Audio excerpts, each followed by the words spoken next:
Hey everyone, the Swing Trading Club here. We are going to be diving deep into all things market related, some of the recent movements that we had this week, a lot of volatility, and we're going to get into it, as well as some of our previous plays that ended up working quite nicely for some of our members. And finally, we'll close with our weekly picks. Let's get started. All right, so we are looking at the NASDAQ right here. Guess the time frame. It is 2000. So the tech bubble. I just kind of wanted to quickly run through this and just kind of talk through what a downtrend looks like and how you can kind of see these bounces, week over week, and really takes a long time to hit the bottom here, guys. So, we're seeing a lot of bounces. 1, 2, 3, 4, 5, 6, 7, 8, 9, 10, 11. We see a lot here, guys. So we need to be real understanding of what kind of conditions that we're in. And this is, just to reiterate for everybody, this is on the weekly list. So those are weekly upticks. So you're seeing 3 weeks in a row of appreciation. In this case, 1, 2, 3, a little bit down, 4, 5, 6. So there's a lot that needs to be still shaken out in the current market. So if we slide over to where we currently are, guys, bear with me. I do apologize. Sometimes this Weeble isn't the best for video recordings. But if we look where we are right now, right, we're just coming off of a pretty strong uptrend to close the week. Now, we will get into why there was so much volatility, but we're really just starting this bear market according to, some of our historical events like 2000, 2001. Even 2008, 2009 had some pretty significant upticks along the way down. But, I do think markets tend to go a little quicker now in terms of, instead of these long type of recoveries, meaning 18, 24, 36 type months. It's going to be, in my estimation, 8 to 10 to 12, but it really just depends on the macro backdrop and what the Fed policymakers and also, just on Capitol Hill, how everybody sort of, what kind of headwinds or tailwinds they provide to us. So let's get into some weekly news, and we will see you in a second. So, as I mentioned, the market had a very volatile week. Part of it came due to Snap. Now, this is a report from CNBC. Evan Spiegel came on there. He's, of course, the CEO of Snap, and essentially said that they're revising their estimates and that he's expecting them to miss earnings, and it's going to be a pretty rough road ahead. Now, that caused, I think it was like a 45, 46% sell-off after hours of Snap, and that really drove down the rest of the market to start the week. Actually, I think this came out I think it was early Monday. And so it was, a kind of canary in the coal mine for the rest of these sort of tech companies that have an ad-based revenue model where Snapchat, for instance, is a free for the user, and then they get the majority of their revenue directly from businesses, influencers, whatever it might be, in terms of ads. So that's as you look through the lens of how to kind of think through this bear market, those type of spends for companies are very elastic, meaning, it's not something that is required to have the company be fully functional. Of course, there's, pipelines that you have to fill, and ad revenue is a good way to do that. But that's usually one of the first things that's being cut when companies look to kind of preserve cash in the sense of a downturn. So the next item that I want to bring our attention to is on the new residential sales. Now, this was a April revision, and it got hit pretty hard. So this was down 20%. New houses sold, this 591 mark. It was supposed to be, I think, 760. So it was a pretty, it was 709 was the final, or was the original consensus, and it got revised down. So this was a pretty bombshell report, guys. you're starting to see that we talked about last week. Housing is beginning to slip, and that's kind of the last sort of safe place in the market, if you will. Right? We still see all these propped up prices, in the car market and airline tickets, etc., etc. But as home prices start to lag, it's a real indicator that we're going for slow growth here over the next couple months, years, whatever the timeline may be. So this is something to definitely pay attention to, guys. And also to that point, I want to make another kind of bring your attention to the U.S. mortgage applications. They're continuing to weaken. So not only are residential sales going down, but then mortgage loan applications aren't happening, right? They're pretty tied together at the hip, but it's good to read through some of these reports to just kind of give you a sense of where we are in the market and what we've looked like, historically, right? These are 2016, 17, 18, et cetera, et cetera. And where are we in this market? This is both purchase and refinance, 30 and 15 years. So in terms of rates, sky high in terms of applications, starting to go down. So it hasn't bottomed out yet. We still might have a long way to go, but just start thinking through this and enter it into your framework of how you think of the overall market and what places are safe, right? As an investor, the first thing you see go when rates start rising are obviously the tech, right? When a tech company is having a 5-year, 6-year, 10-year plan and rates start rising, it obviously impacts that plan because they're unable to, their cost of capital goes up, so you can't have as much research and development, push as many products in the market, et cetera, et cetera. Now, the downstream effect of all this rate and kind of a lagging indicator, if you will, or a lagging event, is when it starts to impact home prices, and that's what we're really starting to see here, guys. So where do you go in the market, and how do you kind of think through it? Now, this is a report from Goldman Sachs, where I used to actually work at, and I want to bring your attention to one of the items that I thought was pretty interesting. This is stock returns have been above long-term average in recent years. They like to add pretty long titles on their slides, but if you think through where the market could be going, it's been at such an inflated level, right? We've seen crazy appreciation over the last couple of years, and a lot of that was due to what we talked about last week of the Fed pumping massive amounts of QE into the market, right? An overflow of liquidity and just bid and bid and bid these stocks really all the way up. And now we're starting to, the chicken's coming home to roost per se, right? So a lot of, slashed valuations, both in the public and the private market. So think through, guys, if you're looking at this chart, you see the average, you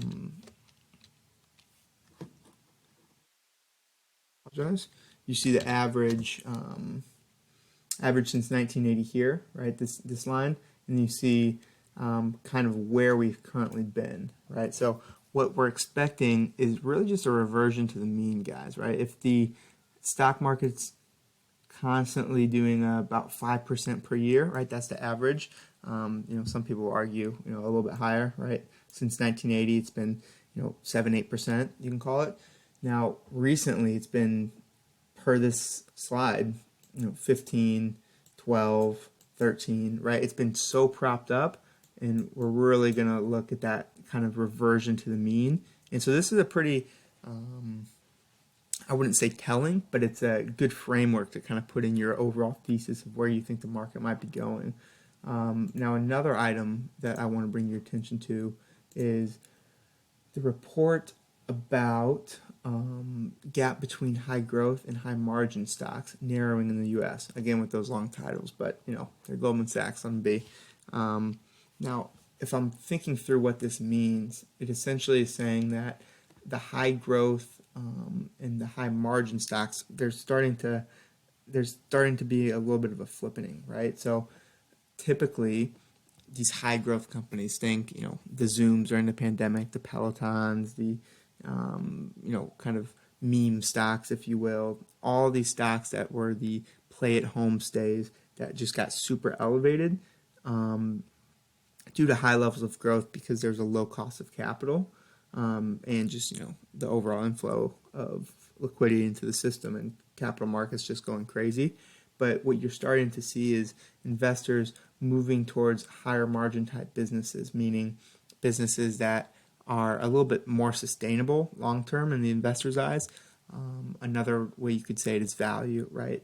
Not necessarily like the Warren Buffett kind of value, but just maybe it could even be SaaS companies that have really high margins and are making a killing in the markets. You're starting to see that flip between, okay, let's see what this company can do in top line revenue over the next 2 to 3 years, instead looking a couple lines down and seeing what are their margins, what is their EBITDA, and that's kind of what's been going on in the market. And you're starting to see that shift. I was just talking to a portfolio manager over at Goldman probably a couple months ago, and he was saying the exact same thing, right? You're starting to see a huge shift in what they're telling their clients and how they're internally investing as well. So just pay attention to that, guys.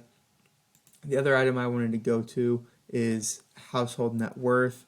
Now, this isn't anything too groundbreaking, right? Everybody's pretty much aware now of kind of where we are, but I want you guys to think through just this downtrend, right? What is happening here? Okay, so if you kind of chart it out like that, you're seeing just this overall downtrend of household net worth. It was hugely propped up by the pandemic, right? All the stimulus, et cetera, et cetera. Nobody's really going out, and restaurants, movies, everything's shut down. Now we had this elevated level here, but since then it's really been ticking down. So pay attention to that, guys. Again, that's a really telling sign of where we could be headed in the next 6 to 8 months. Now, the final item that I do want to bring your attention to before we kind of jump back into previous plays and then my weekly picks is just going to be what we're expecting for this week in terms of economic reports. I do want you guys to pay very close attention to this ADP. That's a huge report that comes out, and it's going to be a super interesting one, especially as tech has had all these layoffs. There's been a lot of signs of the labor market starting to contract, and it's going to be interesting because, again, remember Powell's comments a couple weeks ago. The Fed is viewing, and rightfully so, their fight against inflation decoupled from the economy, right? So you can either prop up inflation and quote unquote let the economy fail, or prop up the economy and let inflation run, right? So propping up the economy, quote unquote, would mean pumping all this liquidity, all the asset prices go back to the moon, but then inflation, 12, 15%, et cetera, et cetera. In the Fed's eyes, and what Powell directly said was that he's willing to fight this inflation and keep fighting the fight because we have such a strong labor market, because the economy is in a good spot, and we're going to see what happens over the next couple quarters. But if it was my guess, I'd imagine another 50 bips here in the next couple months, and then they might even lay off. The market's pricing in, I think it's probably 2 rate hikes, 2 or 3. So we'll see what happens this year. But let's jump back over to our recent plays. I do want to kind of go through a little bit of our previous winners, just because we talked about this one last week. This was the exact scenario that we were hoping for, guys. Now, if I go over to the 4-hour chart, or even let's zoom in a little bit for the 2-hour chart, we were wanting this to happen right around the 108 mark, right? This is our entry price, and it has a few ways it could go. In this case, it popped up exactly how we were hoping it would. The kind of curious thing to note here was we had sort of a downtrend starting to happen, but as you can see, all this momentum is really what shot us up there, and that's why you always keep your stop losses tight, because the same thing could have happened on the downtick. But this is one that, as a club, it was pretty nice to see, and especially in a bear market where you're having these type of wins. So that was a good one. We also had AMGN. This is another one, very similar story, guys. We had it on our watch list. I think this one was 2 weeks ago. We put it on, mid May, and it really, to my astonishment, ran a little bit higher than I was anticipating.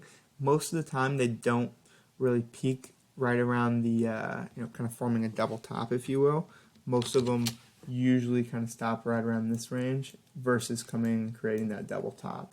So I would get out of this if you're a club member and you have been in this. I would close this trade right at this 251 mark that we talked about. But if you stuck in it a little bit longer, guys, I'd start taking profits now. I would not be holding it any longer unless you have different conviction around it. But what we saw here, guys, was just a nice little bounce off the 100-day moving average, and we started seeing this channel pattern form. And this is right when we put on the trade as we were passing the 50-day moving average, and it worked out really well for the club. So hope everybody took advantage of this. Again, this was a free pick that we posted probably a couple weeks back now. So really pay attention to those picks, guys. I don't just do them to do them. I do enjoy looking at the markets and talking through these kind of things, but hopefully everybody makes some money as well. So give me 1 second and we will go to our next item.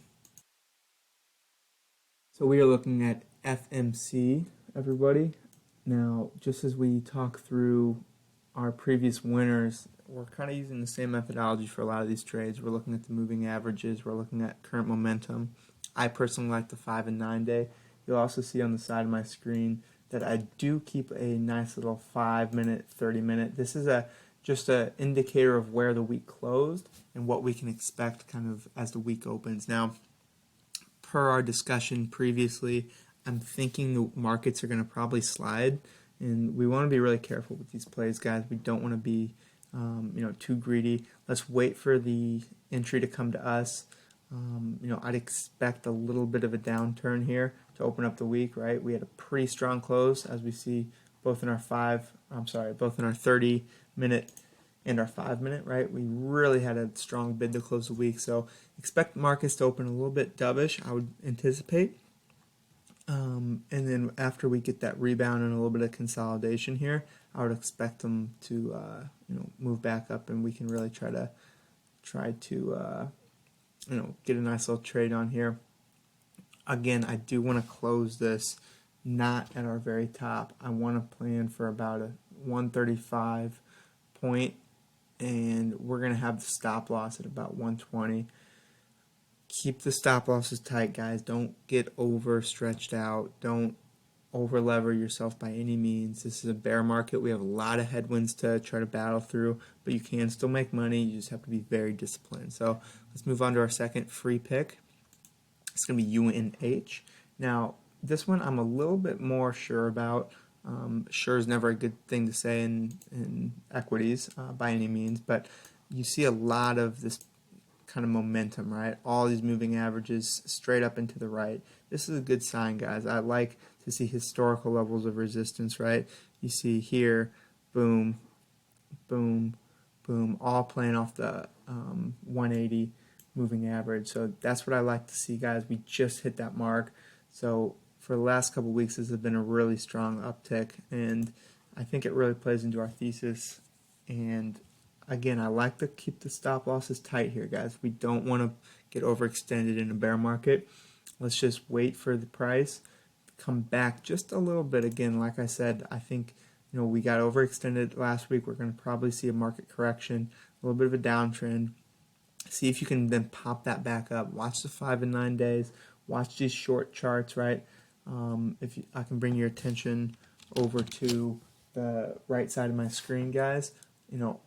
We saw this kind of V shape here, right? I'm expecting a little bit of a down, probably settle at this 502, spot 50, spot 60, and then let's pop right back up and then make the play. That's kind of where we want to go. So again, probably about the 504, spot 7 mark is where you're going to want to get to.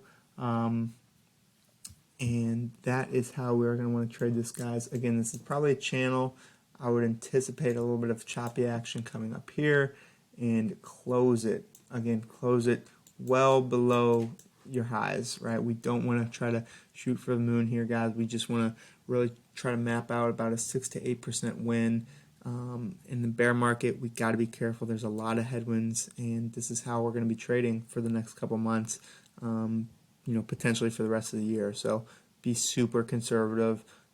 Don't lose money. I saw a stat the other day, and a lot of people will know it, but say you go down, 50%, you don't have to now make 50% back. You have to make 100% back, right? There's a lot more that needs to be gained in order to eliminate those crazy losses. So guys, keep the stop losses super tight. Be very diligent. If you start seeing a downtrend, just cut it, right? We like to keep our stop losses about 2%. I could even tighten it up. Do like 1.5, 1.75, and then keep those tight and really just try to, play this together.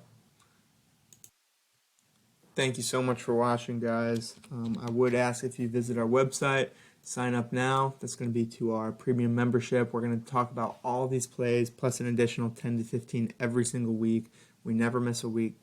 This is something that I pride myself on, just the overall consistency.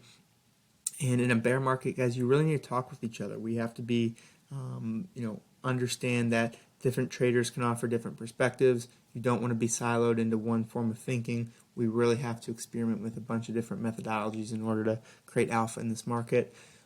Maybe you're not ready for a premium membership. Just go to see our work. That's kind of where we post all these things. You're going to get it at a little bit of a lag, right? Premium always gets these kind of items first and just throughout the week. And we will see you on the inside. Thanks a lot, guys. Till next time.